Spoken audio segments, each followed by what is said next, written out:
할렐루야. 네, 반갑습니다. 또 하나님께 예배하러 나오신 우리 사랑하는 주의 백성, 우리 사랑하는 성도님들, 주님의 이름으로 환영하고 축복합니다. 오늘 귀한 시간에도 하나님의 큰 은혜가 우리 사랑하는 성도님들 한 분도 빠짐없이 모두가 다 크게 많이 받으시고 또 많이 누리시는 은혜가 있기를 소원합니다. 우리가 계속해서 느헤미야의 말씀을 우리가 주일 아침에 살펴보고 있습니다.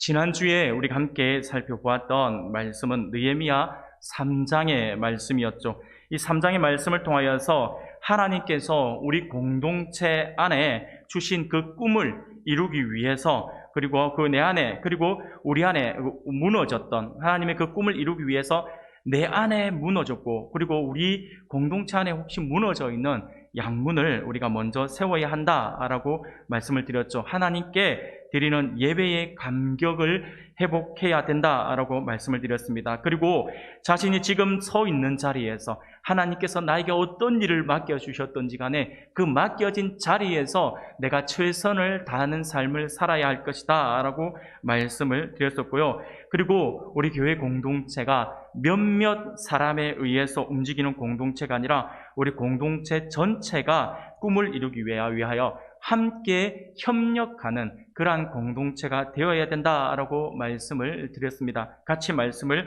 나누었죠. 오늘은 느헤미야 4장에 있는 말씀을 우리가 함께 읽었습니다. 오늘 본문의 말씀은 본격적으로 하나님의 공사를 시작하자 나타나는 대적들에 대한 방해 공작에 대처하는 느헤미야와 백성들의 모습이 담겨져 있습니다. 우리가 어떻게 이 위기를 극복해 나갈 것인가에 대해서 말씀을 해주고 있는 것이죠. 그렇습니다. 사랑하는 우리 성도 여러분, 하나님의 공동체가 하나님께서 주신 꿈과 비전을 이루기 위해서 함께 움직일 때, 곧 하나님의 역사가 진행될 때는 반드시 아이러니하게도 방해가 있게 되어 있습니다.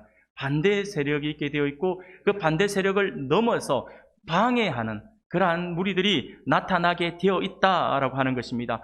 하나님의 일이 진행될 때 사탄의 방해가 없다면 오히려 그것을 우리가 더 이상하게 여겨야 합니다. 하나님의 큰 일들을 이루어 나가는데 아무 방해도 없이 너무 순조롭게 간다라고 한다면 어떻습니까? 오히려 너무 순조롭게 가는 게 좀 더 수상한데 왜 느낌이 이렇지? 뭔가 느낌이 쎄하지? 막 이런 생각들을 하면서 그런 이야기들을 하는 경우들을 보게 되는데, 그렇습니다. 우리가 하나님의 일을 할 때 사탄의 방해가 없으면 오히려 그것이 더 이상하다라고 할 수가 있어요.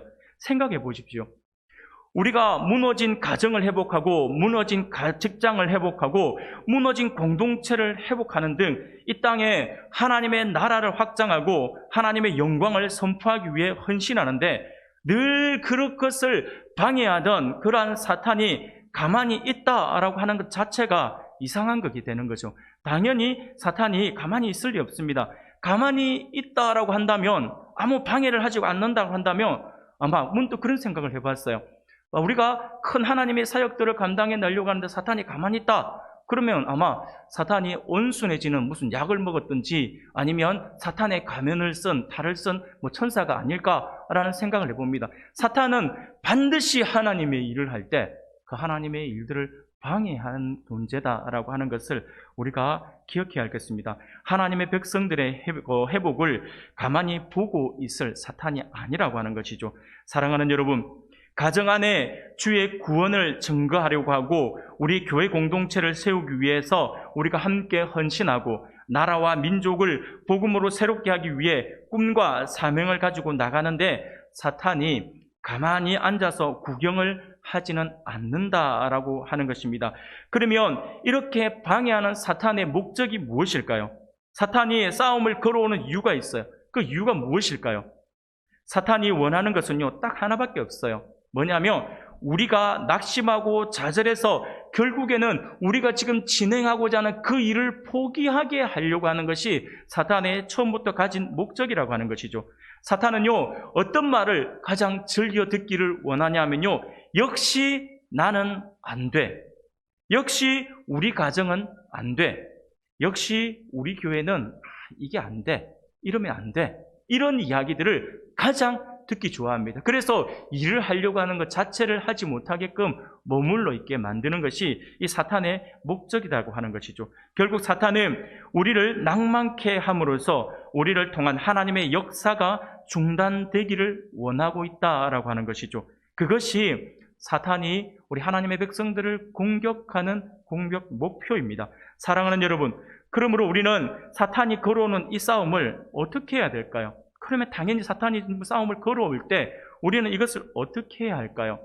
피하고 그냥 도망가야 할까요? 아니면 역시 우리는 안 돼라고 하면서 주저앉아 버려야 되는 것일까요? 아주 중요한 예가 지난주에 우리나라 국민들에게 도전을 주는 그런 하는 사건이 이제 일어났었죠. 우리가 지금은 중국 베이징에서 동계올림픽이 한참 진행되고 있지 않습니까? 지난주에 어떤 일이 있었는지 여러분들 잘 아시죠? 우리 대한민국 전 국민의 공분을 사게 했었던 일이 벌어집니다. 바로 남자 쇼트트랙 1000m 준결승에서 벌어졌죠. 우리나라 선수 2명이 동시에 그냥 한 게임 지나고 또 한 게임 지나고 말도 안 되는 편파 판정으로 인해서 실격 처리를 당합니다. 그리고 실격 처리 당한 그 자리에 중국 선수들을 그대로 다시 결승에 올려버려요. 그렇게 해서 편파 판정으로 인해서 우리나라 온 국민이 덜끓었습니다. 엄청나게 막 흥분해가지고 난리가 났죠. 방송마다, 매스컴마다, 인터넷마다 이 말도 안 되는 편파 판정에 대해서 글들이 너무나도 쏟아져 나왔고 뉴스에도 계속해서 그 이야기들이 나오고 영상도 계속해서 흘러나왔습니다. 그러다 보니 많은 사람들이 너무나도 분하고 너무나도 억울해서 하는 이야기가 경기를 보이콧하고 들어와야 된다. 지금 더 이상 할 필요가 없다. 아니, 올림픽이라고 하는 세계적인 그 잔치 무대에서 한 나라 동네 체전하는 거하고 뭐가 다르냐? 자기네들 올리려고 이렇게 돈 주고 사람을 사서 편파 판정하는 게 말이 되느냐라고 하면서 많은 사람들이 보이콧하고 돌아와야 된다라고 그렇게 목소리를 높였었죠. 그런데 우리 선수 가운데 그렇게 편파 판정의 희생자였던 선수 황대헌이라고 하는 선수가 있죠. 이 황대헌이라고 하는 선수가 자기의 SNS에 글을 하나 올린 것이 화제가 되었습니다. 그 글은요, 예전에 미국의 농구 황제가라고 불리웠던 마이클 조던이 했던 말인데 뭐라고 글을 썼냐면 이런 글을 썼어요.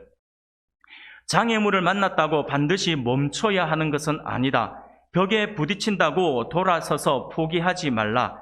어떻게 그 벽에 오를지, 벽을 뚫고 나갈 수 있는지, 또는 돌아갈 방법은 없는지 생각하라라고 하는 그 글을 올리게 됩니다. 쉽게 말씀을 드리면 이 황대헌 선수가 마이클 조던이 했던 그 말을 빗대어서 편파 판정에 굴하지 않고 다음 경기를 준비해서 좋은 결과를 내겠다라고 하는 그 의지의 표현으로 그 글을 올렸던 것이죠. 결국 어떻게 되었습니까? 이 황대헌 선수는요, 며칠 뒤 1500m 경기에 나서서 편파 판정을 할 수 있는 그 여지조차 주지 않을 만큼 깔끔하게 금메달을 획득합니다. 대한민국의 지금 이번 올림픽에서 대한민국의 첫 금메달을 안겨주면서 전 국민들의 이 막혀있던 가슴을 뻥 하고 뚫어주는 그러한 쾌거를 이루었죠. 이마 사랑하는 여러분, 아마 화가 난다고 그리고 불합리하다고 억울하다고 경기를 포기했다면 결국은 이 나중에 금메달 또한 딸 수 없었고 금메달의 영광은 없었을 것입니다. 그렇습니다. 여러분, 장애물이 있다고 해서 방해하는 이들이 있다고 해서 주저앉아 버리면 결국 우리의 꿈은 이룰 수가 없습니다. 우리는 오히려 그것과 맞서 싸워야 합니다. 그리고 싸워 이겨야 하는 것이죠. 성경은 분명히 우리에게 말씀을 해주십니다. 내게 능력 주시는 자 안에서 내가 모든 것을 할 수 있다라고요. 이것이 비밀입니다. 사랑하는 여러분, 하나님과 함께하면 이긴다라고 하는 것입니다. 그러므로 우리가 무엇이 두려워서 피하겠습니까? 우리는 우리와 함께 하시는 주님의 그 능력으로 사악한 사탄의 괴계와 맞서 싸워야 한다라고 하는 것입니다. 어떻게 보면 오늘 본문의 말씀은요, 우리에게 이것을 말씀해 주고 있는 것입니다. 하나님의 사역을 이루고 우리에게 주신 꿈을 이루기 위해 본격적으로 나아갈 때 사탄 마귀는 또 다른 괴계로 우리에게 다가와 싸움을 걸어온다라고 하는 사실들을 우리에게 보여주고 있고, 그리고 그렇게 싸움을 걸어올 때 우리가 그것을 어떻게 대처해 나갈 것인가에 대한 답을 우리에게 제시해주고 있다라고 할 수가 있습니다. 그러므로 오늘 이 시간에는 우리가 하나님께서 우리에게 주신 꿈을 이루기 위해 싸워 이겨야 할 사탄의 교묘한 그 싸움 걸어오는 방법이 어떤 방법인지를 우리가 함께 살펴보면서 그것을 대처하기 위해 또한 어떻게 해야 할 것인지에 대해서 오늘 말씀을 통하여서 함께 살펴보면서 하나님의 은혜를 나누고자 합니다. 사랑하는 여러분, 사탄이 우리가 하나님의 일들을 감당해 나갈 때 우리에게 걸어오는 싸움의 방법, 그 방법이 어떤 방법일까요? 그것은요, 먼저 세상의 조롱 및 비웃음으로 싸움을 걸어온다라고 하는 거예요. 1, 2절 말씀입니다. 우리가 오늘 본문 말씀 1, 2절 말씀을 우리가 같이 한번 읽어볼까요? 다 같이 읽겠습니다. 시작. 산발랏이 우리가 성을 건축한다 함을 듣고 크게 분노하여 유다 사람들을 비웃으며 자기 형제들과 사마리아 군대 앞에서 일러 말하되 이 미약한 유다 사람들이 하는 일이 무엇인가? 스스로 견고하게 하려는가? 제사를 드리려는가? 하루의 일을 마치려는가? 불탄 돌을 흙 무더기에서 다시 일으키려는가 하고. 아멘. 지금 이 산발랏은요, 사마리아의 총독으로서 하나님의 전이 건축될 때 계속해서 방해하던 아주 대표적인 인물이었습니다. 그런 산발랏이 느헤미야와 유다 백성들이 성을 건축한다라고 하는 소리를 듣고 어떻게 했습니까? 크게 분노하고 비웃었다라고 말씀을 합니다. 너희들이 무엇을 하려고 하느냐? 너희들은 미약하다. 너희들은 힘이 없는 존재다. 사마리아 군대 앞에서 너희들은 연약한 사람들이다 라고 이렇게 비웃었다라고 하는 것이죠. 그리고 또 하는 말이 스스로 견고하게 하려는가 라고 이야기를 합니다. 너희가 스스로 강하게 되려는가? 웃기지 마라. 그렇게 한다고 너희가 강해질 수 있겠느냐? 너희 주제에 막 이렇게 이야기하는 것과 같은 거예요. 지금 그렇게 비웃고 있어요. 또 너희가 제사를 드리려는가 라고 말을 하고 있습니다. 지금 제단을 쌓냐라고 그렇게 비웃고 있는 것이죠. 너희가 쌓는 돌 무더기는 지금 성이 아니라 내가 볼 때는 그냥 제사 드릴 제단밖에 안 될 만큼 그렇게 왜소하게 짓고 있네 하면서 지금 비웃고 있다라고 하는 것이죠. 하루의 일을 마치려는가 라고 하는 이야기는요, 이 공사가 보통 일이 아니라 성벽을 두르는 것이니 엄청나게 많은 시간이 필요할 건데, 그런데 너희가 그것을 감당해낼 수 있겠느냐라고 하는 거예요. 이 일이 얼마나 오래 걸리는 일인데 언제 일을 마치겠느냐라고 하면서 비웃고 있는 것이죠. 불탄 돌을 흙 무더기에서 다시 일으키려는가라고 하는 말은요, 너희가 지금 성벽을 다시 쌓으려고 하는 그 재료들을 보아라라고 하는 것이죠. 너희가 쓰려고 하는 나무와 돌들이 하나같이 쓸모없는 것들이지 않느냐라고 하면서 비웃고 있다라고 하는 겁니다. 계속해서 비웃으면서 우리를 하여금 초라하게 만드는 것이 이 사탄의 작전입니다. 게다가 3절 말씀을 보니 암몬 사람 도비아는 곁에 있다가 이르되 그들이 건축하는 돌 성벽은 여호가 올라가도 곧 무너지리라 라고 이렇게 조롱하고 있는 것을 보게 됩니다. 사랑하는 우리 성도 여러분, 그렇습니다. 우리가 사명을 선포하고 꿈을 선포할 때, 하나님의 일을 하려고 할 때 세상은 우리를 비웃고 조롱할지도 모릅니다. 여러분, 사탄의 특징이 무엇인지 아십니까? 그것은요, 조롱하면서부터 시작한다라고 하는 거예요. 비웃으면서 시작을 한다라고 하는 거예요. 사탄은요, 특별히 말로 해방을 잘합니다. 그러한 것에 우리가 넘어가면 안 됩니다. 그런데 조롱하고 비웃는 사람들을 이기는 방법이 있어요. 우리 가만히 생각해 보면 조롱하고 비웃는 사람들, 사탄의 어떤 그 모습들도 마찬가지인데 조롱하고 비웃는 사람들이 분명히 우리 주변에 나타날 수가 있어요. 우리가 하나님의 큰 일들을 감당해낼 때 우리를 조롱하려고 하는 사람들이 있을 수 있어요. 그런데 그 사람들과 맞서 싸워가지고는 또 다른 어떤 싸움 때문에 오히려 일이 진행되지 않을 수도 있거든요. 그런데 이렇게 조롱하고 비웃는 사람들을 이기는 방법이 있어요. 그게 뭘까요? 그거는요, 그냥 그 조롱하는 이들을 더 화나게 하면 돼요. 그냥 약을 올리라, 같이 약을 올리란 말이 아니라, 조롱하는 사람들은 조롱하는 이유가 있어요. 비웃는 이유가 있어요. 비웃는 이유가 뭐냐면 자기가 반응을 해서 시비를 붙겠다라고 하는 거거든요. 그런데 이 조롱하는 사람들을 더 화내게 하는 방법이 무엇이냐니까 무시하는 거죠. 여러분, 조롱하는 사람, 비난하는 사람들의 말을 듣고 반응하는 것이 아니라 무시하면 돼요. 무시하면. 그냥 그것을 우리가 생각 안 하면 돼요. 사탄의 조롱에 우리가 가만히 있으면 사탄은 오히려 더 화가 나게 되어 있습니다. 원래 그런 거예요. 싸움을 여러분들이 요즘엔 안 하시겠지만 과거에 어릴 때 소시적에 싸움 좀 하신 분들은 한번 생각해 보십시오. 싸움을 내려고 하면 상대방이 반응을 안 해요. 그러면 싸움이 됩니까? 안 됩니다. 내가 혼자 분이 막 이렇게 올라왔다가도 상대방이 전혀 반응을 안 하면요, 혼자 확 흥분했다가 그냥 혼자 시들고 말아버리잖아요. 반응을 안 보이면 그런 거예요. 한쪽에서 싸움을 원하는데 한쪽에서는 싸우지 않고 가만히 있으면 더 열받아서 결국 자기 분에 못 이겨 스스로 지쳐버리고 만다라고 하는 것이죠. 그러므로 우리는 세상의 조롱에 반응을 보여서 함께 흥분할 것이 아니라 오히려 그러한 비난과 조롱에 대꾸하지 않고 이럴 때는 침묵이 우리에게 큰 도움이 됩니다. 우리 주님도 그렇게 하셨죠. 주님도 군병들이 때리고 조롱할 때도 십자가에 달리셔서 사람들의 조롱을 들을 때도 그것에 대해서 우리 예수님은 아무 대꾸도 하지 않으시고 오히려 침묵하셨고요. 그리고 오히려 그들을 위해 기도하셨다라고 하는 것을 우리가 잘 알고 있습니다. 오늘 본문의 느헤미야도 산발락과 도비아의 비웃음과 조롱에 대꾸하지 않고 묵묵히 그 다음을 보면 하나님 앞에 기도하고 있는 그의 모습을 우리에게 보여주고 있다라고 하는 것이죠. 그러므로 우리는 하나님을 더욱 깊이 알아감으로 인해서 성숙한 신앙인이 되어야 할 것입니다. 성숙한 신앙인은 결코 쉽게 흥분하지 않습니다. 세상의 조롱과 비난에 대해도 비난에 바로 대꾸하며 그들과 대적하려고 하지 않는다라고 하는 것이죠.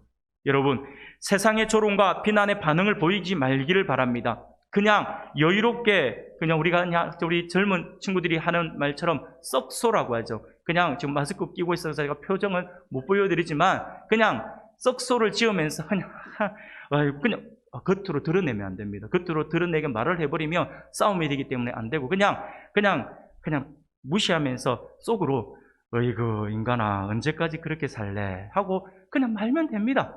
근데 이걸 말로 하면 안 됩니다. 그러면 진짜 싸움이 되기 때문에 그냥 속으로 그렇게 하시라는 거죠. 그렇게 해서 그냥 아이고 한심한 사람들이라고 하면서 속으로 말하면서 돌아서서 그 불쌍한 영혼들을 위해서 기도할 수 있기를 바랍니다. 그러면요 하나님께서 다 해결해 주신다라고 하는 것입니다. 사탄은 우리가 사탄의 조롱과 비웃음을 묵상하는 것을 원해요. 사탄이 그걸 원해요. 내가 비난을 해요. 내가 조롱을 해요. 사탄이 하잖아요. 그러면 우리는 사탄이 원하는 것은 뭐냐면 당장 흥분 안 하지 않더라도 그것을 듣고 집에 돌아가가지고 하나님의 말씀을 묵상해야 되는데 그렇죠? 꼭 보면 우리는 그렇게 내 마음에 좀 슬펐던 말들, 좀 안 좋았던 말들을 집에 가면 꼭 되씹잖아요. 그거 묵상하잖아요. 왜 그걸 묵상하는지 모르겠어요. 그게 사탄이 원하는 거예요. 그 묵상 안 하면 돼요. 근데 묵상하다가 꼭 마지막에 한마디 하잖아요. 생각할수록 괘씸하네. 묵상하니까 그런 거예요. 생각만 안 했으면 안 괘씸할 거를. 그거 생각하고 그걸 말씀을 묵상하였으면 될 건데 말씀 묵상 안 하고 상대방의 이야기들을 막 묵상하고 있으니 생각할수록 괘씸하네. 그러면서 뭔가 내가 대책을 세워야겠다라고 하면서 반응을 보이려고 하죠. 사탄이 원하는 모습이 바로 그거예요. 그러므로 우리를 조롱하거나 비웃는 소리를 우리는 묵상하지 말고 오직 나와 함께 하시겠다고 약속하신 약속의 말씀만을 우리가 묵상하는 우리들이 되어야 할 것입니다. 사랑하는 성도 여러분, 사탄의 목적은요 하나님의 일을 중단시키는 것에 있습니다.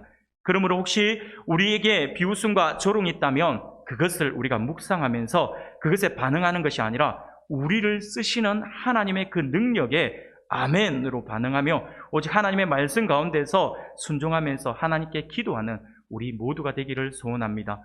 사랑하는 여러분, 느헤미야는 철저하게 모든 일을 진행함에 있어서 기도로 계획하고 기도로 준비하고 기도함으로 일을 추진하고 오늘 말씀처럼 대적들의 방해에도 기도로 이겨내고 있음을 볼 수가 있습니다. 이처럼 느헤미야는 철저하게 하나님의 주권을 인정하는 삶을 살았던 위대한 지도자였다라고 할 수가 있습니다. 이렇게 철저하게 하나님의 주권을 인정하는 삶을 살아가니 어떻게 됩니까? 6절 말씀을 볼까요? 제가 읽어드리겠습니다. 이에 우리가 성을 건축하여 전부가 연결되고 높이가 절반에 이르렀으니 이는 백성이 마음 들여 일을 하였음이니라 라고 말씀을 합니다. 비웃음과 조롱을 상관하지 않고 계속적으로 하나님의 백성들이 일해 나가니까 놀라운 기적과 같은 일들이 일어났다라고 하는 것이죠. 방해하는 사람들의 비난과 방해하는 사람들의 조롱 소리를 듣고 같이 흥분해서 맞부딪히고 하면 일단은 무엇이 중단됩니까? 공사가 중단되게 되어 있어요. 그런데 그것을 무시하니까 어떻게 됩니까? 무시하고 그냥 내 할 일을 찾아서 내 할 일만 하게 되니까 결국에는 이런 일이 벌어지는 것이죠. 놀라운 기적과 같은 일이 일어났다라고 하는 것입니다. 공사를 시작한 지 불과 얼마 되지 않아서 성벽의 절반 높이를 쌓아 올렸다라고 성경은 우리에게 말씀하고 있지 않습니까? 그렇습니다. 모든 것을 하나님께 맡기고 오직 하나님만 의지할 때 하나님께서 그 모든 일들을 해결해 주신다라고 하는 사실을 믿고 앞으로 전진해 나갈 수 있기를 바랍니다. 그런데 문제가 있어요. 무엇이냐면 이렇게 우리가 세상의 비웃음과 조롱에 대해 대꾸하지 않고 묵묵히 하나님께 모든 것을 맡기고 나가게 되면 모든 것을 하나님께서 다 해결해 주심에도 불구하고 우리에게는 또 다른 한 가지 문제를 만날 수가 있습니다. 그 문제가 무엇이냐니까 바로 우리가 두 번째로 싸워야 이겨야 될 사탄의 싸움이에요.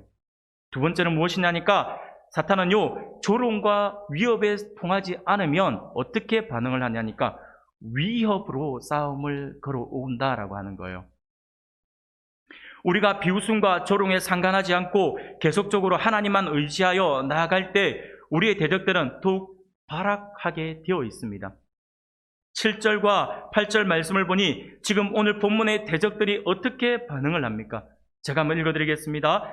산발락과 도비아와 아라비아 사람들과 암몬 사람들과 아스돗 사람들이 예루살렘 성이 중수되어 그 허물어진 틈이 메꾸어져 간다함을 듣고 심히 분노하여 다 함께 꾀하기를 예루살렘으로 가서 치고 그곳을 요란하게 하자 하기로 라고 말씀을 합니다.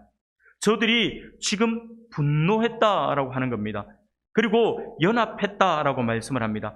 하나님의 일을 하기 위해 하나님의 백성을 모으는 것은 정말 힘들어요. 한 가지의 마음을 가지고 하나님의 선한 일들을 감당해 나가려면 사람을 모으는 것이, 일꾼 모으는 것이 참 어렵습니다. 그런데 참 아이러니하게도요, 죄인과 악인이 선한 사람을 치기 위해 연합하는 것은 정말 쉽게 해요. 악한 일 할 때는요, 정말 쉽게 모인다니까요. 이것이 바로 죄인들의 특징이라고 할 수 있습니다. 죄인들은 죄를 지을 때 정말 잘 어울립니다. 어제의 적이 오늘의 동지가 되어버리더라고요. 이것은요, 우리 예수님의 고난의 장면만 보아도 우리가 알 수 있는 부분이죠. 누가복음 23장 11절과 12절 말씀을 보니 이렇게 말씀을 합니다. 헤롯이 그 군인들과 함께 예수를 업심여기며 희롱하고 빛난 옷을 입혀 빌라도에게 도로 보내니 헤롯과 빌라도가 전에는 원수였으나 당일에는 서로 친구가 되니라. 원수같이 으르렁거리던 영혼들이 우리 예수님의 핍박하고 예수님을 정말 이 예수님의 그 순환의 어떤 그 장면에서는 당일에 친구가 되었다라고 이야기를 하는 것입니다. 사랑하는 여러분, 죄의 습성이에요. 죄의 습성. 죄인의 습성은요, 서로 원수지간이라 해도 죄 짓는 일에 있어서는 서로 친구가 될 정도로 마음이 잘 맞습니다. 사람들은 죄를 지을 때 더욱 잘 어울린다라고 하는 것이죠. 죄에 연합하지 말고 하나님의 역사에 연합하는 하나님의 백성이 되어야 합니다. 그것이 하나님이 기뻐하시는 거예요. 여하튼 지금 대적들은 서로 연합하여서 이제 더욱 본격적으로 이스라엘 백성들을 위협하기 시작합니다. 예루살렘으로 가서 치고 그것을 요란하게 하자라고 지금 모의하고 있습니다. 위협을 하고 있다라고 하는 것이죠. 사랑하는 여러분, 기억할 수 있기를 바랍니다. 우리가 세상의 조롱에도 불구하고 오직 하나님만 바라보며 나아갈 때에 세상은 이제 서로 연합하여 우리를 공격해 오려고 할 것입니다. 하나와 싸워도 이긴다라고 하는 장담을 하기도 버거운데 악한 대적들이 함께 연합을 해서 우리를 공격해 오려고 합니다. 그러니 그 힘이 얼마나 커 보일까요? 내가 너희를 치겠다. 보라, 사마리아 군대가 얼마나 많은지 너희가 확인하라 라고 지금 그들이 선포하고 있는 것이죠. 그러면서 그들은 지금 여기에 암몬 사람, 아라비아 사람, 아수도 사람이 함께 연합해서 가면 너희는 꼼짝없이 당할 것이다. 우리들이 가서 너희들을 완전히 쓸어버릴 거야. 라고 이렇게 위협을 하고 있다라고 하는 것입니다. 사랑하는 여러분, 우리가 세상에서 하나님의 말씀대로 살면 세상은 분명 우리를 위협할 것입니다. 처음에는 조롱을 할 것이고요. 비난을 할 것이고요. 우리가 그것을 뛰어넘으면 그들은 더욱더 분노하여서 우리에게 위협을 하면서 다가올 것입니다. 네가 손해를 보게 될 것이다. 네가 삶이 고달플 것이다. 라고 우리를 위협하고 우리를 가만두지 않을 것이다. 라고 협박을 하기도 할 것입니다. 그러나 그러한 불이익과 위협 속에도 우리는 오히려 싸워 이기는 그러한 백성들이 되어야 할 것입니다. 그 위협에 우리가 무너져 버리면 하나님의 일, 하나님의 사역은 멈추어지게 되어 있다라고 하는 것이죠. 사탄이 원하는 것이잖아요. 우리는 그것에 넘어지지 말아야 한다라고 하는 것입니다. 사랑하는 성도 여러분, 오늘 우리는 세상의 위협과 협박에 어떻게 반응을 하고 계십니까? 다들 그렇게 살고 있는데 나만 별다르게 산다고 해서 세상은 변하지 않아 라고 하면서 스스로 자기 합리화를 하며 살아가고 있지는 않습니까? 아무쪼록 세상의 위협과 협박 속에서 세상이 하나님을 믿느냐라고 묻는 그러한 질문을 누군가가 한다면 우리는 아멘이라고 외칠 수 있기를 바랍니다. 어떠한 상황에서도 나는 하나님을 믿는 사람이야, 하나님의 사람이야, 하나님이 함께하는 사람이야 라고 하는 것들을 선포하며 나갈 수 있기를 바랍니다. 그러면 그 위협을 이겨낼 수가 있습니다. 우리 하나님께서 함께 하시니까요. 세 번째로 우리가 싸워 이겨야 할 사탄이 걸어오는 싸움은 어떤 싸움일까요? 그것은요, 우리 안에 패배의식과 두려움으로 싸움을 걸어오게 되어 있습니다. 10절과 11절 말씀입니다. 유다 사람들은 이르기를 흙무더기가 아직도 많거늘 짐을 나르는 자의 힘이 다 빠졌으니 우리가 성을 건축하지 못하리라 하고 우리의 원수들은 이르기를 그들이 알지 못하고 보지 못하는 사이에 우리가 그들 가운데 달려 들어가서 살육하여 역사를 그치게 하리라 라고 이야기합니다. 지금 백성들이 패배의식에 사로잡혔습니다. 원수의 기세 등등한 선전포고에 백성들이 두려워했다라고 하는 것이죠. 여러분, 패배의식이라고 하는 것이 무엇입니까? 쉽게 말씀을 드리면 힘이 드니까 포기해버리자라고 하는 마음이에요. 그냥 포기하련다, 안 하련다, 그냥 이렇게 말하는 것이 패배의식이에요. 하다 보면 낙심할 수도 있고 실패할 수도 분명히 있겠죠.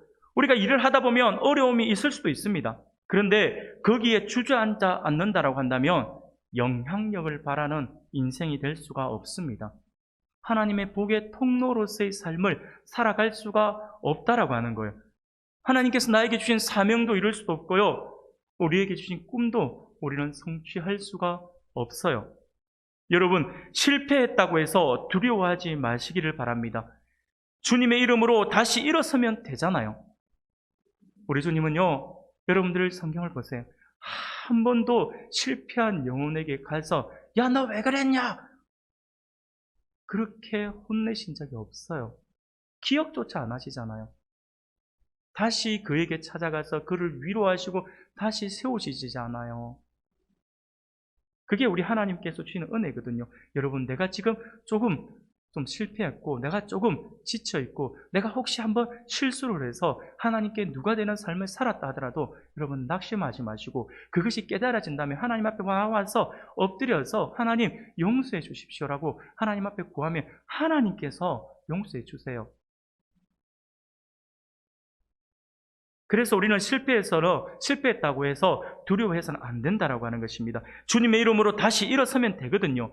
우리에게 정말로 중요한 것은요, 우리의 패배의식과 두려움에도 불구하고 하나님이 우리를 쓰신다라고 하는 확신을 가지는 것입니다.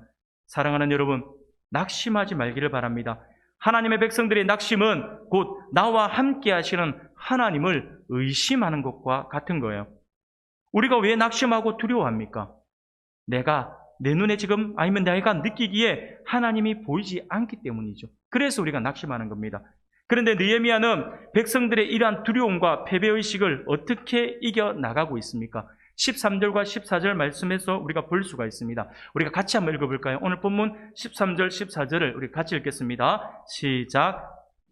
성벽 뒤에 낮고 넓은 곳에 백성이 그들의 종족을 따라 칼과 창과 활을 가지고 서 있게 하고 내가 돌아본 후에 일어나서 귀족들과 민장들과 남은 백성에게 말하기를 너희는 그들을 두려워하지 말고 지극히 크시고 두려우신 주를 기억하고 너희 형제와 자녀와 아내와 집을 위하여 싸우라 하였느니라.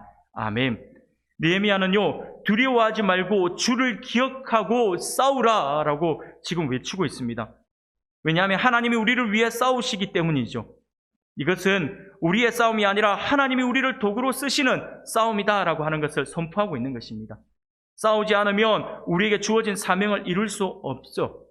싸움을 걸어오는 사탄 마귀에게 우리가 계속해서 머물러 있으면 결국은 비웃음과 조롱에는 우리가 침묵을 할 필요가 있겠지만 끝까지 멈추지 않고 싸움을 정해오면 우리는 결국에는 그것에 응할 수밖에 없는 것이죠. 그런데 그때 나와 함께 하시는 하나님, 우리 하나님이 우리와 함께 하신다라고 하는 사실을 우리가 믿고 우리가 그렇게 나아가자라고 하는 것이죠.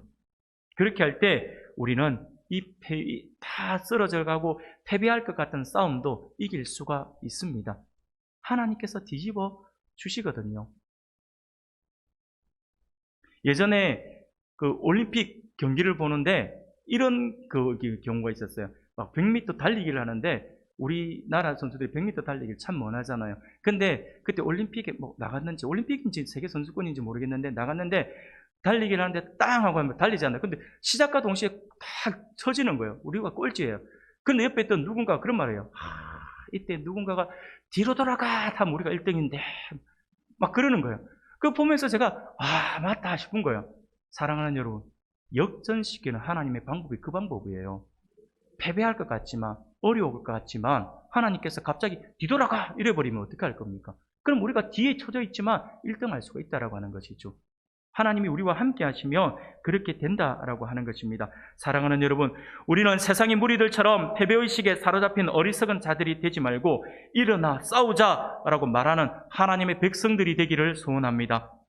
영적 부흥은요, 우리 교회 안에 일어나는 영적 부흥은요, 이렇게 외치는 한 사람에서부터 시작되어진다라고 하는 사실들을 기억할 수 있기를 바랍니다. 그 주인공이 저와 여러분들이 되기를 소원합니다. 안 된다, 힘들다, 어렵다가 아니라 된다, 할 수 있다, 하나님께서 하신다라고 외칠 수 있는 우리 성도님들이 되기를 소원합니다. 모두가 안 된다라고 말할 때, 두려워하고 패배의식에 사로잡혀 있을 때 두려워하지 말고 일어나 주를 기억하고 싸우자고 말하는 느헤미야의 고백이 바로 우리 은광교회 성도님들의 고백이 되기를 소원합니다. 사랑하는 여러분, 마지막으로 한 가지만 더 말씀을 드리겠습니다. 우리가 싸워 이겨야 할 사탄이 걸어오는 싸움, 그것이 무엇이냐니까요? 네 번째, 사역의 본질을 흐리게 하는 사탄의 교묘함으로 싸움을 걸어옵니다. 사탄은 결국에는 우리로 하여금 싸움을 걸어오면서 우리가 지금 하고 있는 이 사역의 어떤 본질을 흐리워지게 만들어요. 그러면서 내가 왜 지금 뭐 하고 있는 거지? 이라고 생각을 하게 만들어요.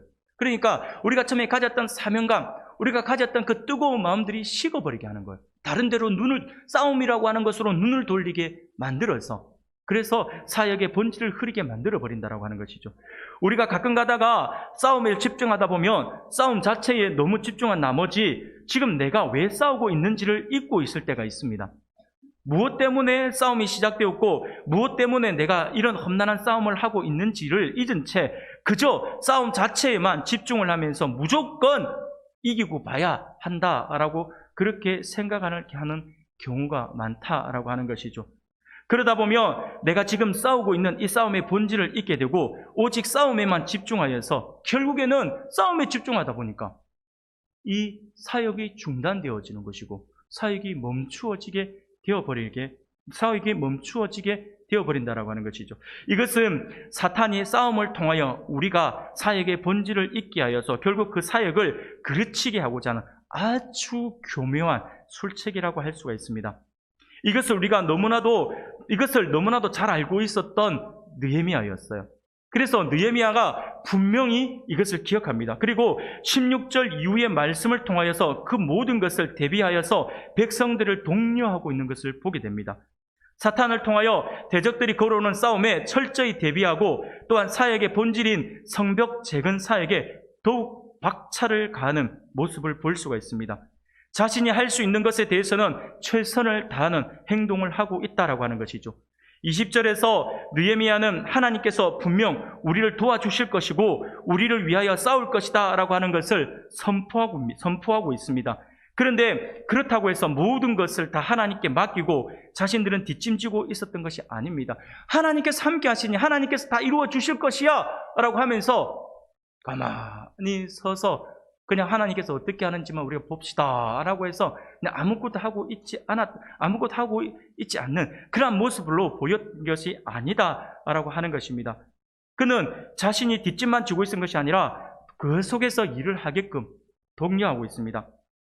어떻게 행동을 합니까? 16절에서부터 18절까지의 말씀을 보니 그때로부터 내 수하 사람들의 절반은 일을 하고 절반은 갑옷을 입고 창과 방패와 활을 가졌고 민장은 유다 온 족속의 뒤에 있었으며 성을 건축하는 자와 짐을 나르는 자는 다 각각 한 손으로 일을 하며 한 손에는 병기를 잡았는데 건축하는 자는 각각 허리에 칼을 차고 건축하며 나팔 부는 자는 내 곁에 섰느니라 라고 말씀을 합니다.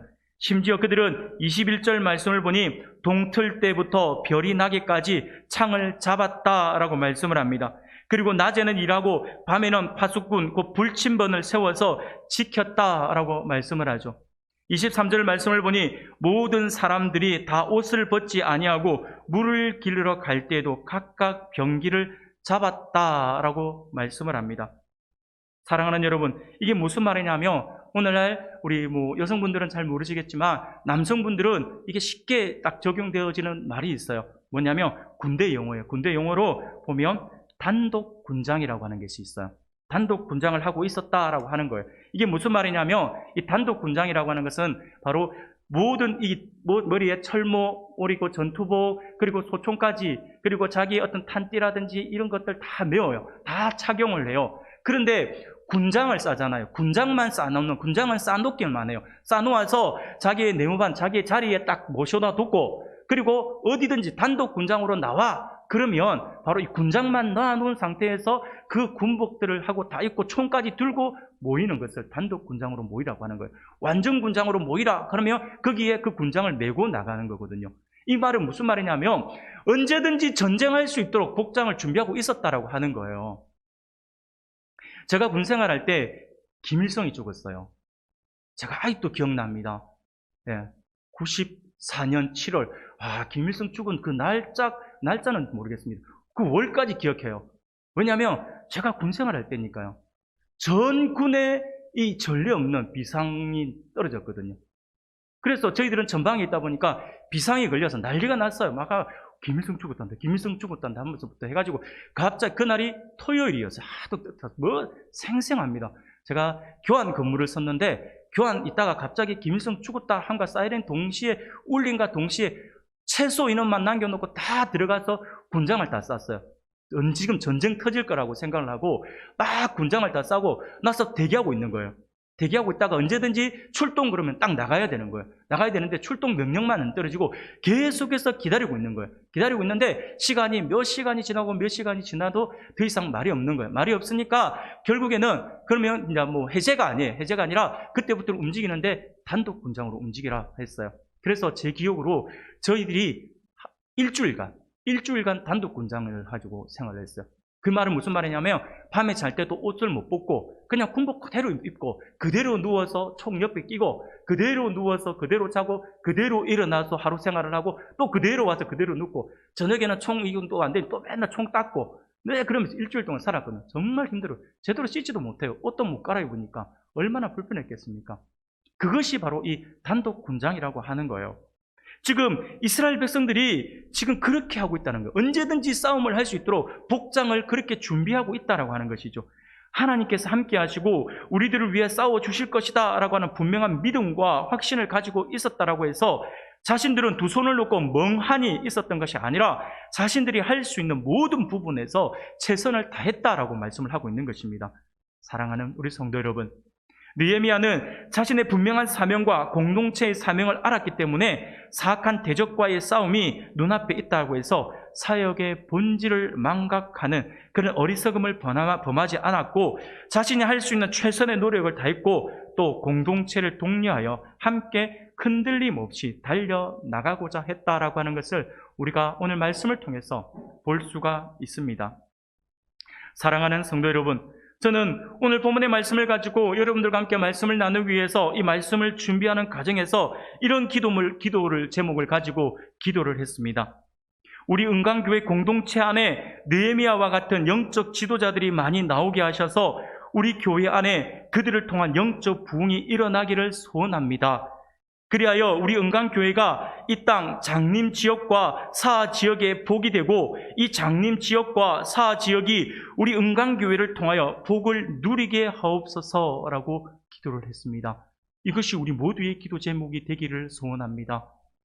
우리 교회 안에 이런 평신도 지도자 느헤미야와 같은 지도자들이 계속해서 일어나고, 우리 교회가 하나님의 은혜를 누리고 하나님의 복을 누리면서 우리끼리만 잘 먹고 잘 사는 것이 아니라 하나님께서 왜 우리 교회를 이 장림 지역, 오늘 이곳에 세우셨는가에 대해서 우리가 기도하면서, 그래서 우리가 이 땅에 있는 이상 우리 교회가 이 땅에 복이 되어야 되지 않겠습니까?